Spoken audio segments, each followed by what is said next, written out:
Hi friends, welcome to all. This is Harshavardhan Reddy. Today we are discussing about the topic of number system. These questions are appeared in every exams like SSC, CGL, CHSL, railway exams and bank PO and clerical exams. So in this number system we are discussing six type of different methods. First one, types of numbers. Types of numbers. Second one, divisibility rules. Third one, productive cycle. Third one, productive cycle. Fourth one, reminder cycle. Fifth one, LCM and HCF. Sixth one, fraction of numbers. So these six topics are discussed in the number system. Let our class start with types of number. So all numbers are existed in complex number. All numbers are existed in complex number. So what is complex number? What is complex number? Complex number is in the form of a plus ib. Complex number is in the form of a plus ib, where a stands for real part, where a stands for real part, where I stands for imaginary part. Imaginary part. So what is real part? What is imaginary part? Let me explain with one example. If I will take root 9, what is answer? It will be plus or minus 3. Is it correct? Yeah. Again, if I will take one more example, root of minus 9. How is root of minus 9? It will be nothing but plus or minus 3i, where I equal to root of minus 1. So imaginary part I equal to root of minus 1. Then I square will be what? I square will be what? I square, we can write I into I. So we know that I equal to root 1. So root of minus 1 into root of minus 1. Root of minus 1 whole square. Square root cancel, minus 1. So I square equal to minus 1. I square equal to minus 1. Then I cubed will be what?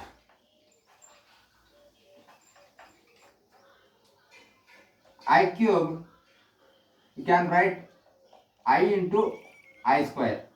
So what is I? So in the place of I, as I square equal to minus 1. Then I into minus 1, minus I. Therefore I cubed is equal to minus I. Then I to the power of 4 will be what? I power 4. We can write I square into I square. So what is I square? Minus 1. So minus 1 into minus 1 is equal to minus into minus plus. So plus 1. Therefore I to the power of 4 equal to 1. Then we can find I to the power of 5. So I to the power of 5 will be what? I to the power of 5, we can write I into I to the power of 4. So What is I? Root of minus 1. So otherwise we can place I as I. I to the power of 4 equal to 1. So therefore I to the power of 5 equal to I into 1 I. Therefore I to the power of 5 equal to I.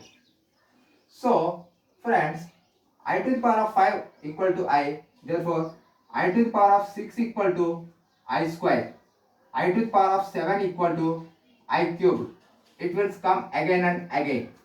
So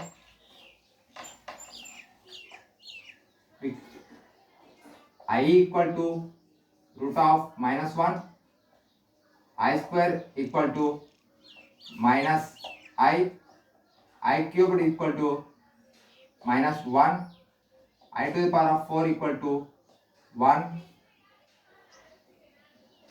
I to the power of 5 equal to I to the power of 6 equal to I square, I to the power of 3 equal to, I to the power of 7 equal to I cubed, I to the power of 8 equal to I to the power of 4. It will come again and again. So I to the power of 9 equal to I to the power of 5. So friends, this is imaginary part. That's it. I can solve one more problem on imaginary part. This problem was came in TCS campus placement. I to the power of 17 plus I to the power of 18 plus I to the power of 19 plus I to the power of 20 divided by I to the power of 117, I to the power of 118 plus I to the power of 190 plus I to the power of 120. So before solving this problem, I will say one logic. We know that I equal to root of minus 1, I square equal to minus I cubed is equal to minus 1, I to the power of 4 equal to 1. So using this 4, we can write I plus I square plus I cube plus I to the power of 4. Sum of these 4 terms. So we can place I as I square equal to minus I cubed equal to minus 1, I to the power of 4 equal to 1. So plus I minus I cancel, minus 1 plus 1 cancel. So therefore I plus I square plus I cube plus I to the power of 4 equal to 0. So therefore sum of the 4 consecutive powers is equal to 0. So there is I to the power of 17, I to the power of 18, I to the power of 19, I to the power of 20. These are also consecutive powers. Why? Because 17, 18, 19 and 20. These 4 are consecutive numbers. So these consecutive powers are also equal to 0. In the denominator, these are also consecutive powers. 117, 118, 119 and 120. So these are also equal to 0. Therefore 0 by 0. So 0 by 0 is equal to 0? No, it's wrong. 0 by 0 is equal to undefined. 0 by 0 is equal to undefined. So imaginary part, that's it. Let's go to the real part.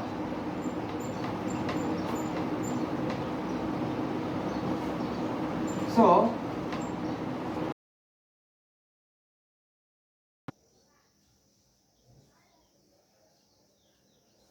real part divided into two parts, rational and irrational numbers. So what is rational and what is irrational numbers? Rational numbers which can be expressed in the form of p by q, where q should not be equal to 0. So what is irrational number? Irrational number which cannot be expressed in the form of p by q, which cannot be expressed in the p by q is called irrational number. Which can be expressed in the form of p by q is called rational number, where q not equal to 0, where p and q should be integers, is called irrational number. Before discussing about rational and irrational number, we are discussing about decimals. So what is decimal and what is properties of decimal? So first of all, we can write some of the decimals examples. 0.636363 so on, 0.585858 so on, 0.784764 0.8756932 so on, 0.781 0.624. So these are all called decimals. So see there, these two decimals are ending is with, first one is 1 and the second one is 4. These two decimals are ending with 1 and 4. So there is ending. So this type of decimals are called terminating decimals. There is ending. So this type of decimals are called terminating decimals. See there is no ending. It can goes to up to infinity. 636363. It's come again and again. So there is no end. So this type of decimals are called non-terminating decimals.